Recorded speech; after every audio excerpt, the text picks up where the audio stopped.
Berapa jumlah investasi yang masuk gitu? Dari 1099 menjadi 1.400 triliun. Dan legalitasnya apa? NIB. Oke. Kalau sudah punya NIB gitu ya, artinya legalitasnya sudah ada. Assalamualaikum warahmatullahi wabarakatuh. Salam sejahtera untuk kita semua. Tribuners, di mata para investor, baik investor asing maupun investor dalam negeri, berinvestasi di Indonesia itu rumit, berbelit, lama, dan berbiaya mahal. Catat, itu dulu ya, itu dulu. Tapi sekarang pemerintah dengan Undang-Undang Cipta Kerja justru mendorong investasi masuk sebesar-besarnya. Ada kemudahan dalam hal perizinan berusaha. Nah, untuk membahas tentang investasi, kemudian perizinan berusaha, telah hadir bersama kita ahlinya, dan kebetulan hari ini saya berada di kantor Kementerian Investasi. Assalamualaikum, Mbak. Waalaikumsalam warahmatullahi wabarakatuh. Beliau adalah Pak Dendi Apriandi, selaku Direktur Diregulasi Penanaman Modal Kementerian Investasi BKPM. Pak izin nih, Ya. tadi saya sampaikan dulu ya, Ya. katanya kalau berinvestasi di Indonesia tuh rumit, berbelit, mahal. Bener nggak sih Pak dulu seperti itu? Ya. Dulu malah kalau kami membahasakannya itu adalah kita termasuk negara yang hyper regulation. Bahasa ininya juga yang terkenal lagi adalah obesitas terhadap jenis perizinan. Obesitas, ini baru denger nih. Menarik nih kan. Obesitas, ya. Kalau kita biasa bicara obesitas, bicaranya manusia gitu ya. Ternyata kita termasuk negara yang obesitas terhadap jenis perizinan. Itulah yang akhirnya melatar belakangi reform atau reformasi struktural gitu ya yang dilakukan melalui mekanisme Omnibus Law. Undang-Undang Cipta Kerja yang kita kenal tahun 2020 terbit Undang-Undang Cipta Kerja nomor 11, keluar Perpu 2-nya dan ditetapkan menjadi Undang-Undang nomor 6 tahun 2023. Itu sebetulnya yang melatar belakangi kenapa kita harus melakukan reformasi struktural. Baru 2020 dan kemudian berbaru 2023 ya Pak? Yes. Jadi masih baby banget Pak istilahnya kalau dalam produk hukum ya, itu. masih newbie gitu ya. Ya. Nah itu gimana Pak usaha yang dilakukan untuk tadi tuh mempermudah supaya investor mau berbondong-bondong? Ya. Kan rumit ya, emang benar kata Doki rumit dulu ya. Justru karena dasar itulah kenapa kita melalui proses itu ya, Pak Ilis. Artinya karena kita memahami kemudahan berusaha itu adalah is a must, suatu keseharusan dan suatu kebutuhan. Pada waktu itu Bapak Presiden mendorong kemudahan berusaha itu agar bisa menembus ranking ke 40. 40? Ya, di periode memang sebelumnya beliau. berapa Pak? Sebelumnya berapa Pak? Sebelumnya itu terhenti di tahun 2021 itu di peringkat 73. Dan itu bertahan selama 2 tahun berturut-turut, ya, 2021 maksud saya. Jadi 2020 sampai 2021 terhenti di bulan September. Jadi untuk nilai tahun 2020 itu justru tidak keluar. Dan itu ditargetkan kita berada di peringkat ke-40. Jadi tidak ada kata lain harus membuat suatu terobosan, Pak Yolis. Artinya terobosan apa yang sangat signifikan yang bisa mendorong akselerasi dan menjadikan negara Indonesia ini menjadi negara tujuan investasi. Gitu Pak Yolis. Dan itulah yang akhirnya melatar belakangi salah satunya itu tadi reformasi struktural yang dilakukan oleh mekanisme Omnibus Law. Mungkin cerita sedikit Omnibus Law, Yulis kalau boleh lebih, gitu ya. Boleh Pak, biar pemirsa kami lebih lengkap informasinya, silakan. Ya. Jadi artinya kenapa sih harus pakai mekanisme? Jadi Omnibus Law itu bukan undang-undang, tapi lebih kepada mekanisme gitu ya. Mekanisme dalam menyusun suatu peraturan perundang-undangan. Omnibus Law. Jadi artinya seluruh gitu ya. Lebih dari satu gitu. Tepatnya sebetulnya 79 undang-undang gitu ya yang direvisi secara bersamaan dengan tujuan goal yang sama. Makanya menghasilkan satu undang-undang yang kita namakan adalah Cipta Kerja. Nah, itu padahal undang-undang itu meliputi lintas sektoral, undang-undang perizinan berusaha, penanaman modal, bahkan sampai sektor yang lain. Ada 11 klaster di sana. Artinya dari mekanisme itu saja sudah menunjukkan bahwa ini adalah suatu yang fenomenal, terobosan, dan yang luar biasa. Karena kalau kita tadi, kami sering menyampaikan 79 undang-undang atau lebih itu direvisi secara business as usual. Itu memakan waktu bisa menembus 50 tahun, Pak Yulis. Artinya kita bisa menghemat waktu gitu, dan kita memang tidak bisa berkelahi lagi dengan waktu. Kita sudah tertinggal, kita harus maju, kita harus bisa menembus peringkat 40. Nah, itulah yang melatar belakangi kenapa kita harus menuju, salah satunya adalah turunan dari Undang-Undang Cipta Kerja itu, karena ada 11 klaster. Jadi kita tidak hanya bicara investasi di dalamnya, tapi salah satunya adalah perizinan berusaha dan juga kemudahan berusaha. Itulah yang melatar belakangi, Pak Ilis. Tadi perubahan itu, Pak. Ya. Nah, Tribuners pengen tahu juga nih, kalau sekedar disampaikan filosofinya, teorinya agak rumit. Saya mau langsung nih, Pak nih. Ya. Berapa jumlah investasi yang masuk, Pak, di tahun 2003? Meningkat nggak nih, Pak, dibanding 2022 nih? Setelah ada Undang-Undang Cipta Kerja loh, Pak nih. Oke. Pertama tidak tuh. 2023 itu mungkin saya cerita dulu nih, apa namanya, sebelum saya jawab targetnya terlampaui atau tidak. Jadi di momentum periode kedua Bapak Presiden, itu kan kita sebetulnya sudah diputuskan, kita punya mimpi besar nih, Pak. Punya mimpi besar menuju Indonesia maju di tahun 2045. Menjadi Indonesia emas, tepat 100 tahun kita. Artinya kita harus bisa keluar dari middle income trap di tahun 2036, paling lambat di tahun 2038 atau 2040. Nah, itu PR pertama yang harus bisa kita kejar. Menuju ke sana, Pak. Menuju ke sana. Artinya kita harus bisa menjaga pertumbuhan ekonomi kita itu di atas 5%. 5% itu minimal. Idealnya 7 sampai 8%, Pak. Nah, artinya kita tidak ingin kehilangan momentum ini, Pak. Setelah kita kena badai Covid, terus kita kena global, efek global, perperangan dan sebagainya.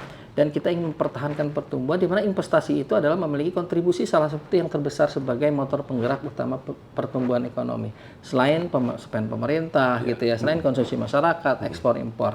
Nah, disinilah kenapa target kita yang dari semula, gitu ya, Renstra atau RPJMN sudah ditentukan, itu selalu disesuaikan, Pak, oleh Bapak Presiden. Nah, ini menarik nih. Kenapa saya angkat itu? Karena ini yang sering menjadi pertanyaan. Di tahun 2021 ya, kita ambil contoh. Target semula itu 858 triliun Tribunal, gitu ya. 858 menurut Bapak Presiden ini kurang. Kalau kita mau tetap bertahan di 5%, harus 900 triliun. Targetnya berubah dong. Dari 858 menjadi 900. Kecapai nggak? Kecapai. Bisa kita capai 901 triliun. Nah, di tahun 2022, 968 semulanya dirubah oleh Bapak Presiden menjadi 1.200 triliun. Lagi-lagi dirubah kenapa? Tadi untuk menjaga momentum kita biar tidak turun pertumbuhan ekonomi kita. Karena kontribusi investasi itu kan 30%. Nah, dari 1.200 itu, dari semula 900 menjadi 1.200, kita bisa lewati menjadi 1.207 triliun. 2022 tuh. 2022. Itu baru hampir selesai Covid ya, padahal. Yes. Padahal itu masa-masa badai Covid juga kan. Masih pendampingan lah kita gitu ya. Tapi tetap kita bisa lampaui. Nah, lalu 2023 yang semulanya awalnya 968 nih, Bang Elis gitu ya. Dan dirubah sama Bapak Presiden menjadi 1.400 di 2023 maksud saya. Targetnya dari 1.099 menjadi 1.400 triliun. Dan lagi-lagi bisa kita capai 1.418. Biasa itu. Artinya memang ini angka triliun gitu ya, dan luar biasa. Kok bisa sih pertanyaannya? Apalagi di tahun-tahun Covid, dari tahun 2021 gitu ya, 2022. Pada saat itu adalah kehidupan kita masih berdampingan dengan Covid. Sulit kita melakukan promosi. Nah, kita melakukan beberapa hal terobosan. Salah satunya adalah fasilitasi proyek-proyek yang di dalam negeri. Proyek-proyek yang mungkin terkendala oleh permasalahan, Pak Yoris. Ini menarik. Ketika kita sulit melakukan promosi ke luar negeri dengan keterbatasan COVID-19 itu, Apa yang bisa kita lakukan? Yang kita lakukan adalah yang kita sudah undang. Ternyata kita sempat mengabaikan kehadiran negara terhadap investasi yang sudah masuk. Ternyata mereka ada kendala pertanahan, ada kendala perizinan dan sebagainya. Disitulah kita manfaatkan untuk evaluasi dalam negeri, kita dorong, kita fasilitasi, kita tuntaskan, dan kita bisa membantu mereka. Akhirnya promosi dari itulah yang lebih efektif. Mereka menceritakan bahwa kondusivitas iklim investasi di Indonesia cukup menarik. Kita ada masalah di fasilitasi, negara hadir di sana. Itulah salah satu ini yang dilakukan oleh. Sebelum ke situ tadi Pak, kan 2024 tuh tahun politik. Ya. Targetnya naik lagi. 2024 targetnya naik lagi. Gimana tuh Pak? Orang pengen tahu juga nih. Menterinya ganti pula. Menterinya ganti di ujung pula gitu kan. Gimana Pak 2024? 2024 kembali Bapak Presiden menaikkan lagi gitu ya, dari semula 1.239 menjadi 1.650. Alhamdulillahnya di semester pertama kita sudah bisa capai 829,9. Artinya sudah setengah semester itu kita udah 50% ya dari target penyesuaian. Kalau dari semula malah udah lebih, udah 60% gitu. Pada Januari itu sampai Maret itu tahun politik, lagi rame-ramenya itu. Dan biasanya kita mengatakan ini adalah tahun-tahun wait and see. Karena ada tahun politik di situ gitu ya. Terus juga imbas kondisi global, perang dan sebagainya itu masih ada gitu. Artinya memang tahun 2024 ini dengan target yang ditetapkan, kalau kami sendiri pada awalnya berpikir ini terlalu ambisius. Tapi tadi kembali lagi karena kita punya tadi Pak, semangat kita menuju mimpi kita besar di tahun 2045. Artinya tidak ada kata mundur yang seharusnya kita bisa lakukan. Apa yang bisa kita lakukan, kita optimalkan. Salah satunya melalui investasi ini. Itu yang selalu disampaikan oleh Pak Menteri, baik Pak Menteri terdahulu Pak Bahlil, sekarang diinikan oleh Pak Rosan gitu ya. Masih nafasnya sama gitu ya. Karena memang investasi inilah salah satu motor penggerak tadi. Jadi harus dipertahankan agar tetap tumbuh itu bisa di angka minimal. Seperti itu. Artinya dengan investor itu tadi kan yang investor dari asing maupun dalam negeri Pak ya? Iya, gitu itu ya? Gabungan PMA PMDN. Akumulasi. Artinya investor tuh makin trustnya makin dapat lah ya? Iya, bisa disimpulkan seperti itu. Itu setelah ada undang-undang CK tadi ya, mulai growth-nya bagus tadi. Ya, bisa dikatakan seperti itu karena ini kan dari tahun 2020 naikkan ke sana, 2020 Undang-Undang Cipta Kerja. Dan mungkin juga salah satunya juga Pak, kalau kita bicara investasi kan bukan bicara jangka pendek ya Pak ya. Misalnya kita bicara investasi di sektor industri. Sektor industri itu kita bisa merealisasikan paling rendahnya itu atau paling cepatnya adalah 2-3 tahun. Gitu ya. Perdagangan paling cepat bisa di tahun yang sama bisa langsung eksekusi merealisasikan proyeknya. Di luar itu pertambangan, perkebunan, pertanian itu butuh waktu lebih panjang. Artinya kenapa kita bisa tetap tumbuh? Ini adalah hasil tabungan investasi di tahun-tahun sebelumnya yang kita terus secara konsisten menjaga dan menjaga iklim investasi agar investasi terus masuk gitu ya. Dan disinilah panen-panennya yang dilakukan. Makanya kalau dilihat kok bisa tahun 2020, 2021, 2022 orang Covid kok masih aja tambah. Itu satu. Terus kedua tadi tahun 2024 orang lagi pemilu gitu ya Pak, politik dan sebagainya, kok tetap bisa tumbuh. Nah itulah yang sebenarnya terjadi Pak. Jadi artinya bukan suatu sulap abrakadabra gitu ya. Ini adalah perjalanan panjang, memang investasi yang dilakukan oleh para pelaku usaha di berbagai sektor yang saat ini sudah mulai direalisasikan. Kurang lebih seperti itu. Ya, Tribuners tuh bertanya-tanya Pak, sebenarnya apa yang berubah? Apa perubahannya? Menarik nih. Sehingga kok investor tadi mau berbondong-bondong, terus kemudian ada clue-nya juga tuh, kemudahan perizinan berusaha, katanya seperti itu. Apakah benar tuh Pak? Iya. Niat sucinya seperti itu. Niat sucinya seperti itu. Kita ingin memberikan kemudahan berusaha. Bahkan tagline kita itu adalah trust but verified. Ya kan, memberikan kepercayaan, kemudahan, lalu nanti ketika dia mengimplementasikan barulah dilakukan pengawasan. Dulu kalau kita cerita perizinan Pak, semua adalah melalui verifikasi. Semua melalui pemeriksaan. Nanti setelah diimplementasikan dilakukan lagi post audit. Jadi sangat berlapis. Nah, itu yang paling mendasar perbedaannya. Sekarang dengan mekanisme Trust but Verified, kita mencoba memberikan kemudahan-kemudahan, kepercayaan kepada pelaku usaha, khususnya untuk tingkatan risiko-risiko tertentu. Nah, ini bedanya. Kalau dulu hanya perizinan berusaha, sekarang itu adalah perizinan berusaha berbasis resiko. Apa itu yang dimaksud perizinan berusaha berbasis resiko? Nah, gitu. Ya, itu. Kita berdasarkan peraturan BPS nomor 2 tahun 2020, dalam bukunya itu dikelompokkan yang namanya klasifikasi baku lapangan usaha Indonesia atau biasa kita sebut KBLI. KBLI itu diatur 1789 KBLI. 1789 itu akhirnya dikelompokkan by sektor dan diatur di dalam PP 5 sebanyak 1348. Nah, dari 1348 KBLI ini dikelompokkan semua, dibagi Pak tingkatan resikonya masing-masing KBLI itu. Jadi ada yang masuk tingkatan resiko rendah, ada yang masuk ke tingkatan resiko menengah rendah, menengah tinggi, dan terakhir baru tinggi. Nah, tadi kita ingat kan, kita dulu ini dikenal sebagai negara yang obesitas terhadap perizinan. Ini untuk memangkasnya Bapak Ibu.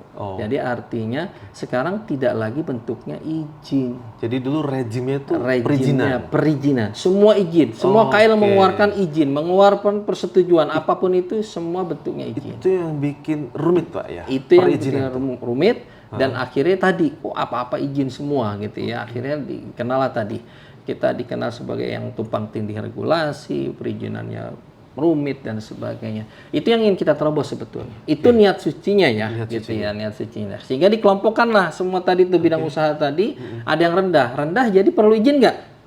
Gitu ya. Secara perizinan berusahanya iya perlu, tapi nomenklaturnya bukan izin, yaitu NIB. Nomor induk berusaha. Nah, NIB ini untuk kategori resiko rendah. Terus kalau untuk resiko menengah rendah bagaimana? Gitu kan? Menengah rendah tidak cukup hanya NIB sebagai legalitasnya, tapi nanti dilengkapi dengan sertifikat standar. Standar ya. Menengah tinggi juga sama, NIB plus sertifikat standar. Bedanya apa? Menengah tinggi, semakin tinggi berarti ini perlu diverifikasi. Jadi ada pemenuhan persyaratan. Kalau rendah menengah rendah terbit secara otomatis Pak lewat OSS. Disitulah tadi kita mekanisme trust but verified-nya. Jadi artinya kita berikan kemudahan, tapi nanti dilakukan pengawasan nih. Mereka kan menyampaikan pernyataan mandiri, ya kami sesuai, lokasi kami sesuai dengan tata ruangnya melalui pernyataan mandiri, kami sesuai dengan K3L-nya melalui pernyataan mandiri. Nah, pernyataan mandiri itu nanti dicek, dilakukan pengawasan apakah sesuai pada saat tatanan implementasi. Ketika tidak sesuai, barulah dilakukan tadi pengawasan.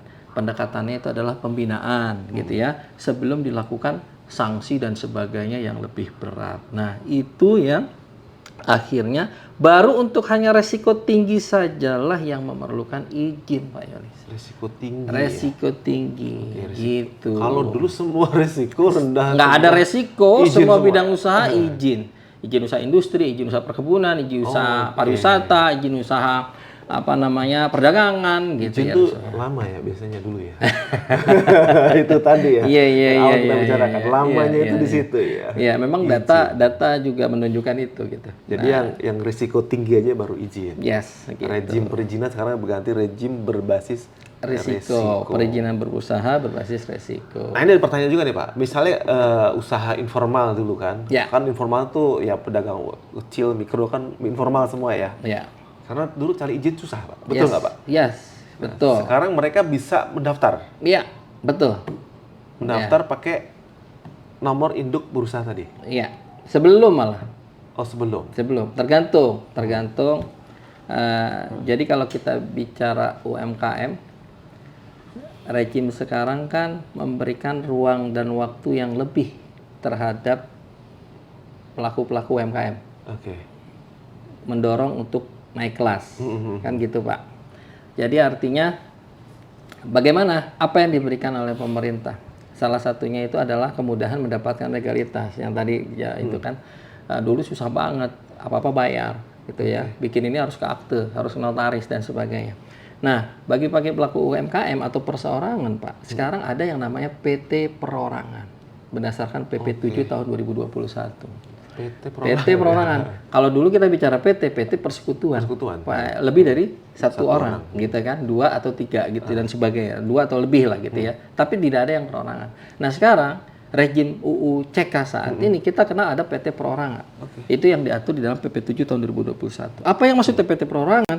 PT Perorangan itu tadi bagi pelaku UMKM ataupun perorangan yang ingin menjalankan kegiatan usahanya tapi dia memiliki legalitas. Legalitasnya itu bisa langsung didaftarkan ke AHU, Pak. AHU itu ya di Kumham gitu ya, di Kementerian Kumham. Ya, jadi data AHU-nya didaftarkan bahwa kami ingin membentuk PT Perorangan. Nanti di dasar di situ ada pernyataan pembentukan PT Perorangan. Kalau PT biasa lewat notaris, berarti ada biayanya. Kalau PT Perorangan tidak perlu lewat notaris, cukup didaftarkan di dalam data AHU tadi. Itulah salah satu kemudahannya agar mereka bisa berbondong-bondong memiliki legalitas, murah dan sebagainya, kan seperti itu. Dan akhirnya nanti mereka memiliki akses dan sebagainya, akses ke perbankan, akses untuk promosi dan sebagainya. Itu tujuannya sebetulnya salah satunya dari. Pak, ya kan NIB itu artinya untuk usaha yang kecil, mikro dan kecil ya.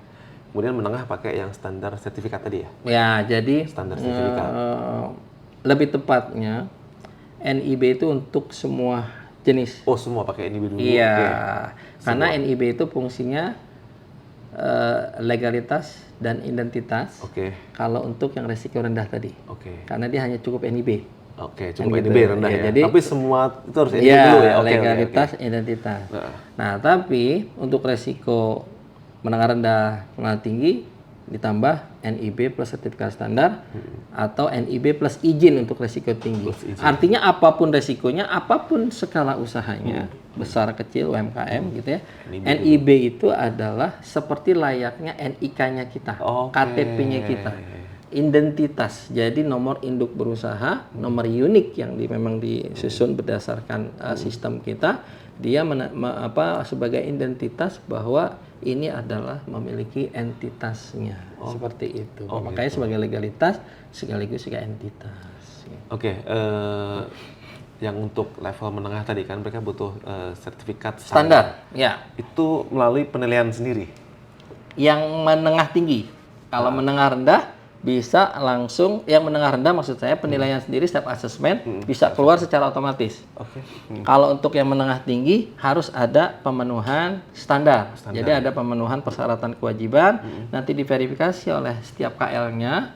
Setelah diverifikasi sesuai dengan SOP-nya berapa hari, dia akan keluar sertifikat standar yang sudah terverifikasi. Jadi yang keluar awalan itu keluar juga Pak sertifikatnya, tapi sertifikat yang belum terverifikasi. Nah, jadi setelah dilengkapi baru terverifikasi, keluarlah sertifikasi. Gitu. Kira-kira nih untuk mendapatkan, kalau NIB tadi pasti cepat ya? Iya. Kalau NIB pasti real time, bahkan kalau tidak ada masalah itu ketika kita selesai pengisian data usaha dan sebagainya tidak ada masalah, itu bisa langsung keluar. Kalau yang sertifikat standar juga yang MR biasanya berapa lama tuh Pak? Yang sertifikat standar yang MR juga bisa keluar langsung karena dia otomatis tanpa ada proses pemenuhan persyaratan. MR Pak ya? MR. Apa itu Pak MR Pak? Menengah rendah. Oh, menengah rendah, oke. MR. Ada MT, menengah tinggi. Nah, itu berapa lama? Kalau menengah tinggi itu tergantung dari jenis standarnya. Jadi kan bidang usahanya itu yang tadi saya bilang ada 1348. Ketika dia ditentukan bidang usahanya ini masuk ke dalam MT, di situ ada, kalau kami menyebutnya di existing regulasi saat ini ada di PP 5 lampirannya, di situ disebutkan SOP penerbitannya, jangka waktu penerbitannya. Nah, jangka waktu penerbitannya macam-macam Pak, gitu ya. Kalau ada yang dari 7 hari, ada yang 5 hari, ada yang 14 hari, gitu ya. Dan itu tergantung dari KL-nya. yang telah mengatur dan itu ditanam dalam sistem kita di online single submission. Nggak nyampe bertahun-tahun lah ya. Sebenarnya nggak sampai, tapi masalahnya Pak, saya juga nggak boleh kita bicaranya manis-manis aja nih. Nah, kalau kita bicara perizinan berusaha, sebelum kita masuk ke sana Pak, nah ini di PP 5 itu sebenarnya kita ada 3 jenis. PBBR itu perizinan berusaha berbasis risiko. Sebelum ke sini, ini ada yang namanya persyaratan dasar. Persyaratan dasar ini adalah yang terkait dengan tadi. Dulu kita kenal izin lokasi nih, Pak Yulis. Ya. Sekarang kita kenalnya KKPR. Jadi izin lokasi dulu itu berubah wujud menjadi KKPR, kesesuaian kegiatan pemanfaatan ruang. Lalu dulu kita kenal ada izin lingkungan. Izin lingkungan. Kita sekarang namanya persetujuan lingkungan. Kita dulu kenal IMB, izin mendirikan bangunan gitu ya. Sekarang persetujuan bangunan gedung. Nah, ini semua adalah persyaratan dasar yang merupakan yang harus dipenuhi apabila memang mereka misalnya kalau KKPR ini tapisan pertama Pak. Sebelum masuk ke PB, kalau KKPR-nya belum bisa atau belum ada di luar UMKM ya. Kalau UMKM pernyataan mandiri. Ini menjadi syarat utama. Jadi tapisan pertama di dalam sistem OSS kita itu adalah KKPR. Setelah KKPR tuh baru bisa masuk ke PB. KKPR itu berarti artinya lokasi dia itu udah sesuai peruntukannya gitu ya. Lalu bisa masuk ke PB. PB ini embedded dengan persetujuan lingkungan. Kalau rendah gitu ya, walaupun nggak apple to apple seperti itu, rata-rata kalau rendah itu dokumen lingkungannya bentuknya SPPL, dapat terbit secara otomatis, langsung berbarengan dengan PB-nya, perizinan berusahanya. Lalu nanti ketika mereka memerlukan membangun konstruksi, barulah perlu PBG. Kalau nggak bangun, misalnya dia sewa, ya nggak perlu PBG. Artinya tidak harus, nggak mandatori gitu. Kadang-kadang kan kita melihatnya, berarti harus ada KKPR, harus ada persetujuan lingkungan, harus ada PBG. Tidak gitu. Kalau ternyata mereka tidak melakukan, dan bahkan KKPR pun untuk beberapa kriteria gitu ya, misalnya proyek perluasan berada di kawasan industri dan sebagainya, itu bisa mendapatkan persetujuan KKPR yang secara otomatis juga. Itu kemudahan-kemudahan gitu sih Pak. Jadi itu yang biasanya agak lama nih mempengaruhi tadi gitu. Jadi tapi sekarang kita sudah reform. Gitu. Iya. Jadi Tribuners usaha-usaha informal yang atau biasa sebut UMKM itu dengan NIB ini diberikan kemudahan akses untuk naik kelas ini gitu Pak? Iya, salah satunya itu. Perbankan? Karena punya legalitas. Betul. Tentunya kalau kita mau ke perbankan pasti yang ditanyakan itu ada kan legalitas. Gitu kan. Legalitasnya apa? NIB. Okay. Kalau sudah punya NIB gitu ya, artinya legalitasnya sudah ada. Dulu rata-rata pelaku UMKM itu lebih memilih informal. Satu yang ditakutkan oleh mereka itu adalah masalah perpajakan. Isunya kan dulu gitu. Nah ini gimana nih? Ini menarik juga nih. Gitu. Kalau sekarang kan dengan undang-undang perpajakan yang terbaru itu kan sudah dibatasi nilai apa yang dikenakan pajak gitu kan. Jadi tidak serta-merta yang memiliki legalitas harus dikenakan pajak, enggak. Jadi sebetulnya nggak usah khawatir teman-teman Tribuners gitu ya. Ketika punya UMKM, wah nanti saya malas bikin NIB, ke data malah jadi target pajak. Wah itu salah, itu pemahaman jadul gitu ya. Kalau sekarang enggak, ya kan nanti dilihat lagi omsetnya gitu ya. Ya ada yang memang tidak dikenakan gitu ya. Ada juga yang memang nanti ada batas-batasnya yang bisa dikenakan dan itu juga sangat kecil dan sebagainya. Jadi nggak dengan serta-merta langsung ditarikin pajak lah. Nah, itu yang memang perlu kita sosialisasikan karena banyaknya seperti itu informasi. Nggak mau kita punya legalitas, nanti kita ke data dikejar-kejar orang pajak lagi. Nah, gitu-gitu. Itu yang selama ini kita sosialisasikan dengan teman-teman juga Satgas WCK gitu ya. Bahwa tidak seperti itu pemahamannya, justru kita dengan NIB manfaatnya itu mereka memiliki legalitas, dengan legalitas mereka memiliki akses gitu ya, akses untuk ke perbankan, akses ketika misalnya institusi pemerintahan melakukan proses sertifikasi atau promosi, membuka ruang akses pasar keluar, promosi bersama itu kan bisa. Kalau di situ mana izinnya? Nggak punya, ya akhirnya kesempatan yang ada di depan mata kita akhirnya tidak bisa dimanfaatkan karena tadi belum memiliki izin dan sebagainya. Karena kami di Kementerian Investasi BKPM juga memiliki program kemitraan Pak, kemitraan UMKM dengan pelaku usaha besar. Artinya kita temukan kebutuhan pelaku usaha besar ini membutuhkan apa. Nah, itulah kita untuk mendorong tadi upaya-upaya naik kelas kita. Gitu Pak Yolis. Oke, ngomong-ngomong, ingin tahu juga angkanya nih Pak ya. Yang sudah punya NIB berapa nih Pak sekarang ini? NIB, menarik nih. Kalau data Kan biar kita nggak salah ya, silakan. saya nyontek sedikit nih gitu ya. Silakan. Sudah. Kan kita mulai menerbitkan OSS berbasis resiko itu sejak 4 Agustus tahun 2021. Jadi Agustus kemarin kita sudah 3 tahun. 3 tahun Pak Ilis, alhamdulillah kita sudah tembus 10 juta. Gitu. 10 juta ya? 10 juta NIB. NIB. 10 juta itu kalau data ininya ya sampai tanggal 4 September itu 10.159.869 NIB. Kalau kita lihat trennya, trennya itu kan OSS berbasis resiko itu tahun 2021. Sebelumnya sudah ada OSS versi 1.0, 1.1. Ini biasanya tribuner yang biasa orang lama gitu ya, tahu nih OSS 1.0, 1.1. Nah, bedanya itu dulu masih ada izin-izin usaha ya namanya, bukan lagi NIB sertifikat standar dan sebagainya. Itu kita pernah mengeluarkan NIB, Pak Elis. Jadi tahun 2018 sampai 2020 lah sebelum atau 2021 sebelum Agustus gitu ya. Itu rata-rata 2018 itu hanya 800-an per hari. 2019 1.900-an gitu ya. Lalu di tahun 2020 baru bisa 4.000-an per hari. Nah, setelah OSS ini melonjak. Per harinya itu 5.900 tahun 2021. Tahun 2022 6.700-an. Tahun lalu 2023 sudah mencapai 11.000 per hari.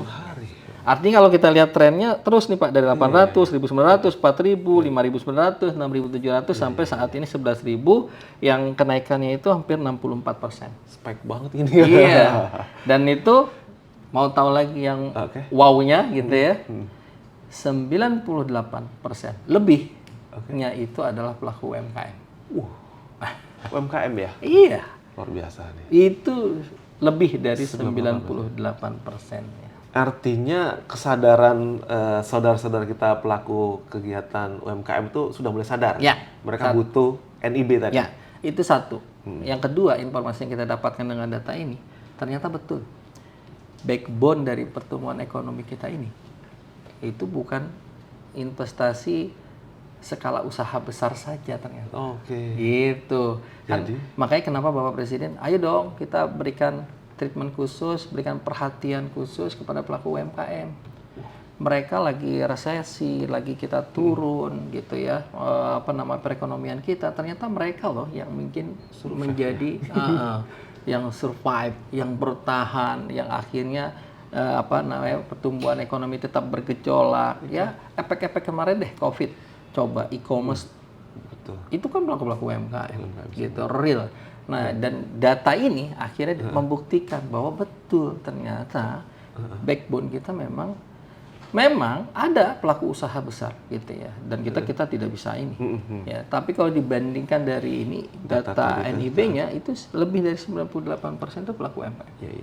Artinya dengan data yang 10 juta something dan tadi, ini baru kecil loh, baru Pak. setahun. Kalau data koperasi UMKM itu kan 64 jutaan katanya kan pelaku UMKM gitu ya, kalau nggak salah tuh. Lebih dari 100 Pak. Iya, makanya. Nah itu jadi artinya kita sebenarnya ini masih sebagian kecil gitu ya. Anggap aja kalau 100 masih 1/10 nih Pak. Ya. Artinya masih akan growth terus orang sadar tentang NIB tadi. Dan itu tugas kita bersama. Tugas kita bersama untuk mensosialisasikan tentang undang-undang CK nih Pak. Masuk podcast ini. Tapi nih Pak, yang menarik juga UMKM itu kan kadang-kadang mereka juga punya keterbatasan dalam mengakses ke sistem ya. Iya. Sistem. Nah. Iya. Kelemahannya di sini ada OSS Pak ya. Nah, mau dijelaskan OSS itu apa tuh Pak? Oke.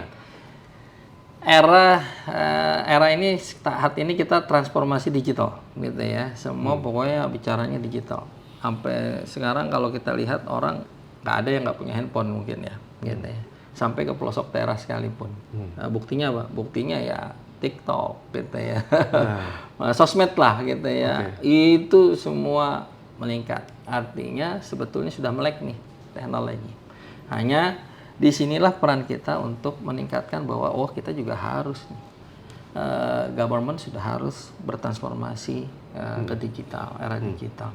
Nah, makanya ada OSS. OSS ini juga tujuannya adalah kita lagi tidak perlu pelaku usaha itu datang jauh-jauh ketika pelaku usaha itu misal dari daerah. Taruhlah dari Papua. Saya mau urus nih, saya mau bikin PT nih, gitu ya. Saya mau bidang usahanya ini. Nah, lokasinya sebenarnya di Papua. Tapi karena dia misalnya PMA, kewenangannya pusat kan. Wah, dia harus datang nih ke kantor kami nih, Kementerian Investasi BKPM. Coba berapa biaya, waktu yang dibutuhkan, effort yang luar biasa.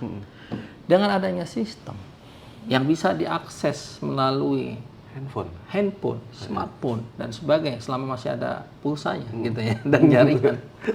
Itu bisa di mana saja, bahkan tidak hanya di Indonesia, bisa diakses dari luar negeri sekalipun.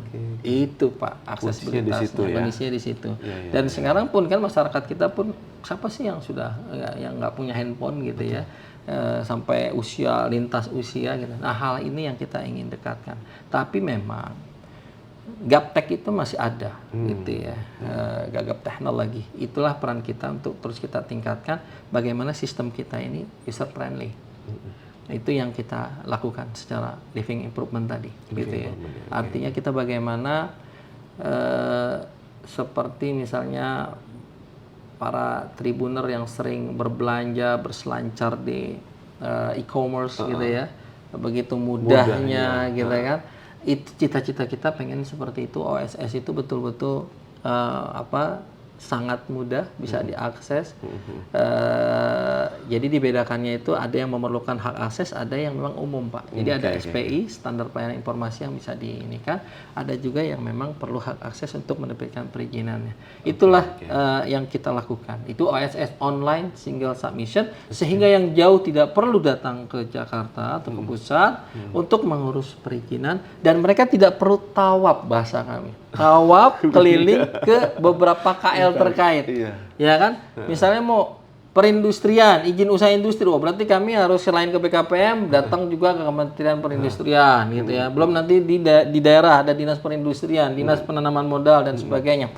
Dengan OSS itulah yang kita coba sederhanakan, hemat waktu, hemat biaya, hanya perlu pulsa gitu ya untuk mengakses dan memiliki hak akses mendaftarkan. Seperti kita ini di e-commerce gitu kan, kita daftar gitu ya, kita mendapatkan hak akses untuk login dan sebagainya. Disitulah karena kita kan mengeluarkan produk perizinan, sehingga mereka harus memiliki hak akses. Dia daftar, dapat email balasan, dan email balasan itulah untuk bisa selancar lebih jauh untuk mengurus perizinannya. Artinya nggak perlu lagi keliling dan sebagainya, kecuali memang ada hal-hal yang memang perlu dipertanyakan, ada permasalahan. Itulah barulah mereka diperlukan datang untuk konsultasi. Itu pun kita mediasi lewat sosmed pun bisa, lewat WhatsApp, kontak, email dan sebagainya, kita sudah siapkan media-media itu, sehingga dengan pool teknologi untuk memberikan tadi akses kemudahan memproses perizinan berusaha. Jadi tidak perlu lagi keliling dari satu pintu. Jadi Tribuners nggak perlu tawaf. Modalnya pulsa atau data. Ketiga linknya nanti di sini, silakan diklik. Ya, silakan diklik linknya ada. oss.go.id. Wah, itu oss.go.id. Jadi mudah banget ternyata ya. Mudah gitu ya. Mudah dan murah. Mudah dan murah. Tidak seperti yang kita bayangkan itu. Ya, walaupun implementasinya nanti bisa ini ya, tapi itulah tantangan kita yang kita harus inikan gitu. Ya, jadi kalau Tribuners punya orang tua atau saudara yang belum mengerti, informasikan. Ternyata untuk memiliki NIB itu mudah. Mudah, dan itu punya akses ke perbankan segala macam. Nah, Pak, saya mau tanya sedikit lagi Pak mengenai revisi PP nomor 5 2021 Pak. Mau dijelaskan ya Pak, revisinya apa saja tuh Pak? Dan pengaruhnya apa aja nanti kira-kira? Iya, makanya tadi nih. Tadi kan kayak kita cerita manis-manisnya aja nih gitu ya. Manis-manisnya aja, mudah-mudah kata kita kan. Nah, ini harus balance informasi. Jadi setelah kita jalani 3 tahun ya terakhir ini gitu ya. Tatanan implementasi ini memang masih ditemui beberapa kendala. Ya, kendala yang paling banyak ditemui itu adalah dalam pemrosesan persyaratan dasar. Gitu ya. Kita kan dengan Satgas UUCK keliling gitu ya, serap aspirasi. Salah satu yang menjadi bottleneck itu adalah persyaratan dasar. Yang katanya KKPR itu lama, yang katanya persetujuan lingkungan itu luar biasa gitu ya. Yang mana PBG sekarang lebih banyak persyaratannya dan sebagainya dan sebagainya. Nah, kalau ditanya revisi PP5, salah satunya itu yang kita revisi gitu. Jadi baik proses bisnisnya, baik SLA-nya itu kita breakdown betul-betul per tahapan gitu ya. Jadi artinya memang mungkin saja dari waktu tidak lebih cepat, tapi kita memberikan kepastian tiap tahapan. Pendaftaran berapa lama? Pada saat verifikasi berapa lama? Pada saat perbaikan berapa lama waktu yang diperlukan? Berapa kali boleh melakukan perbaikan? Sampai proses waktu penerbitannya harinya berapa? Jadi sekitar ditemukan kalau dulu kita ngaturnya langsung bundling. Misalnya 20 hari.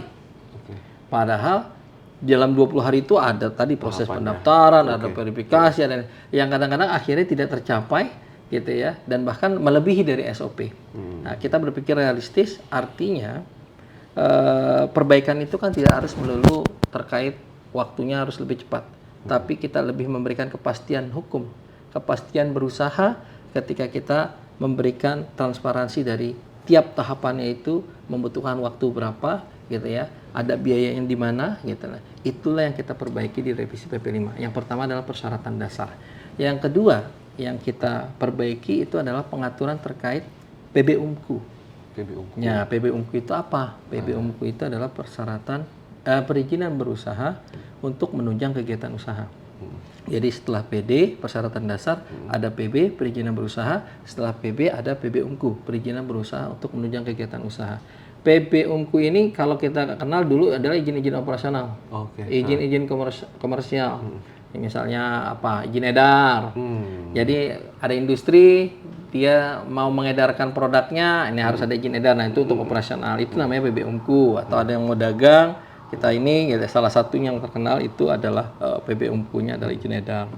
Nah itu yang kita perbaiki juga pengelompokannya dan diperjelas posisi PB-UMKU itu di batang tubuh di PP5-nya.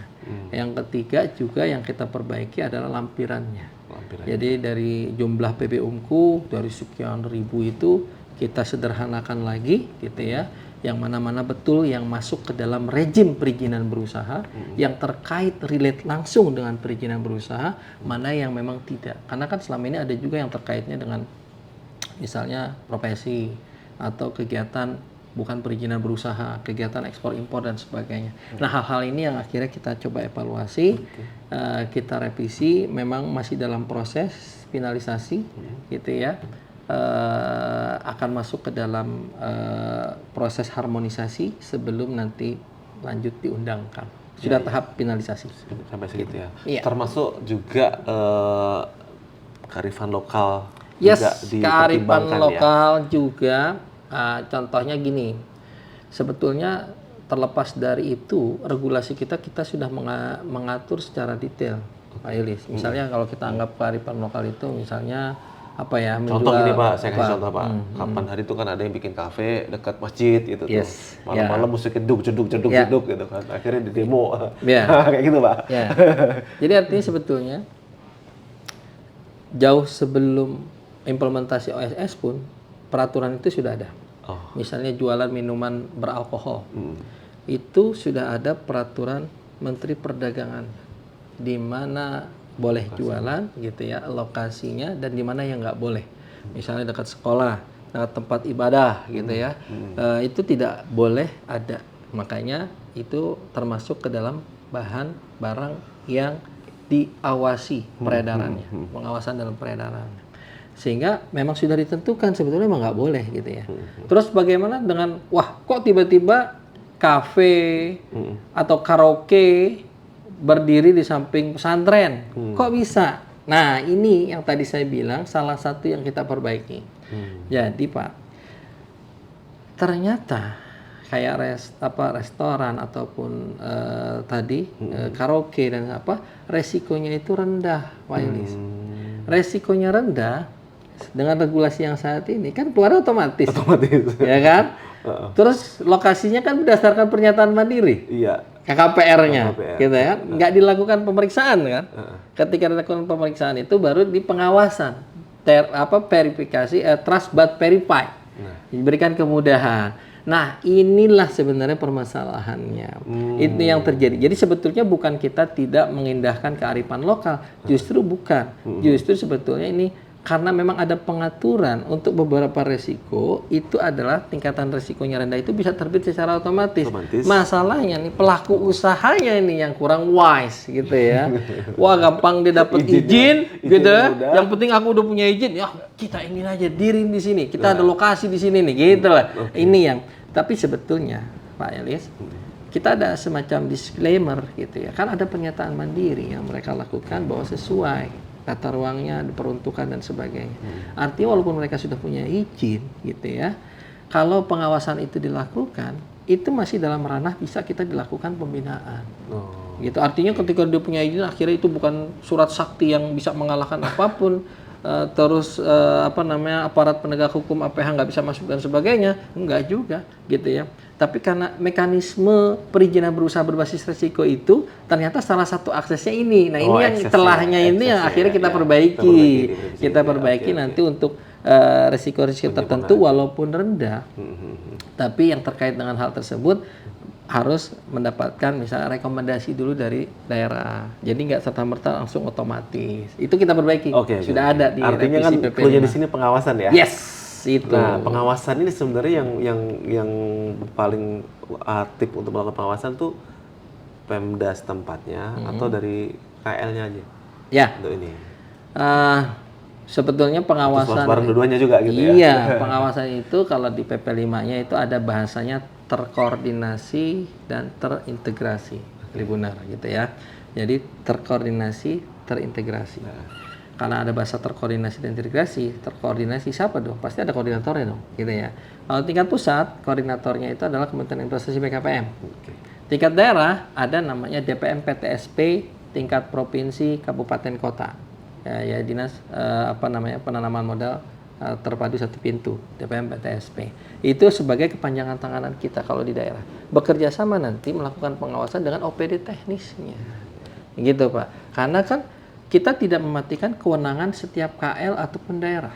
Dalam memberikan izin, kembali lagi kewenangan itu sesuai dengan kewenangannya. Ada kewenangan pusat, ada kewenangan daerah. Artinya yang melakukan pengawasan itu siapa yang menerbitkan, gitu. Balik lagi ke situ. Jadi diterbitkan oleh daerah, mereka berhak melakukan pengawasan. Kalau tadi Mas nanya siapa yang melakukan pengawasan, ya bersama. Siapa yang menerbitkan dilakukan secara terkoordinasi dan terintegrasi. Integrasi apa maksudnya? Ada di dalam sistem OSS kita. Kita nyusun jadwal bareng selama setahun mana aja yang diinikan. Kita nyusun profil pelaku usaha berdasarkan ketaatan. Sehingga nanti kalau dianggapnya sudah taat, bisa saja mereka nggak perlu dilakukan pengawasan. Yang perlu dilakukan pengawasan adalah yang bandel-bandel nih. Karena apa? Kan kita juga punya permasalahan SDM juga, Bang Yus. Kita nggak bisa dong, wah sekian ribu tadi ada berapa? 10 juta NIB, coba bayangin. Di kita aja Kementerian Investasi BKPM hanya berapa SDM-nya kita. Nah, itulah yang menjadi akhirnya kita membuat profil tentang tingkat ketaatan dan kepatuhan. Untuk menjadi filterisasi dilakukan pengawasan gitu. Oke, Tribuners nih ngobrolnya sangat seru sekali nih, nggak terasa udah 1 jam nih waktunya nih.